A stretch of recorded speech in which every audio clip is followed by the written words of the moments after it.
کے کے پھر گلگت بلتستان، وزیرستان، یہ سارے قبائلی علاقے ہیں، یہاں اس قدر بے امنی کیوں ہے؟ آپ کے ذہن میں بھی یہ سوال تو آتا ہوگا کہ یہ اس قدر جو ہیں وہ بے امن کیوں ہیں، جبکہ 2001 سے پہلے یہاں پورے پاکستان سے زیادہ امن قائم ہوتا تھا۔ اب بنو کینٹ پر حملہ ہوا ہے، 8 فوجی جوان شہید ہوئے ہیں اور اس کے ساتھ کچھ پاکستانی شہری بھی شہید ہوئے ہیں بنو میں، جس پر وہاں کے لوگوں نے کافی پروٹیسٹ کیا ہے اور اعلان کیا ہے کہ اب اس ظلم کے سامنے ہم نہیں جھکیں گے۔ الزام انہوں نے آرمی پر بھی لگایا ہے کہ ان کی وجہ سے یہ مزدور مارے گئے ہیں، آپریشن کے دوران ان کو نشانہ بنا دیا گیا، لیکن یہ سب عالمی سازش کا حصہ ہے۔ کیسے؟ یہ آپ سب پہلے ویڈیو دیکھیں جماعت اسلامی کے رہنما حافظ نعیم کی کہ انہوں نے اپنی بیان میں کیا کہا ہے، پھر اس پر بات کرتے ہیں۔ یہ آزاد کشمیر بھی فوج نے آزاد نہیں کروایا تھا، قبائل نے آزاد کروایا تھا،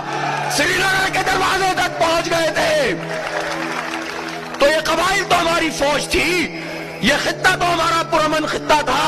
ان بزرگوں کو یاد ہوگا، ان جوانوں کو بھی یاد ہوگا، 2001 سے پہلے پورا خیبر پختونخوا پرامن خیبر پختونخوا تھا،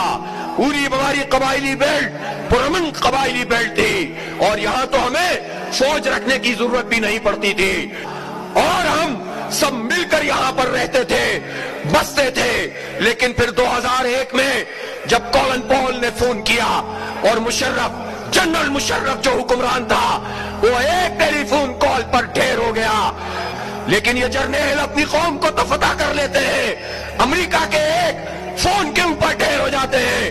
اور اس نے سب کچھ امریکہ کے حوالے کر دیا، اڈے دے دیے،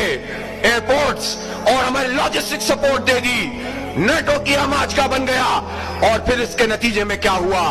اس کے نتیجے میں بدامنی پھیلی، ڈرون حملے ہونے لگے، دہشت گردی پروان چڑھنے لگی، اور بھارتی راہ اپنا کردار ادا کرنے لگی، CIA گھس گئی، MI6 گھس گئی، یہ سارے ادارے اس نے پاکستان کو کھلواڑ بنا کر رکھ دیا، ہماجگاہ بنا لیا، دسترخوان بنا لیا۔ 1 لاکھ لوگ شہید ہو گئے، عوام بھی شہید ہوئے، فوج کے جوان بھی شہید ہوئے، اور پھر کہا گیا کہ اب آپریشن کرنا ہوگا۔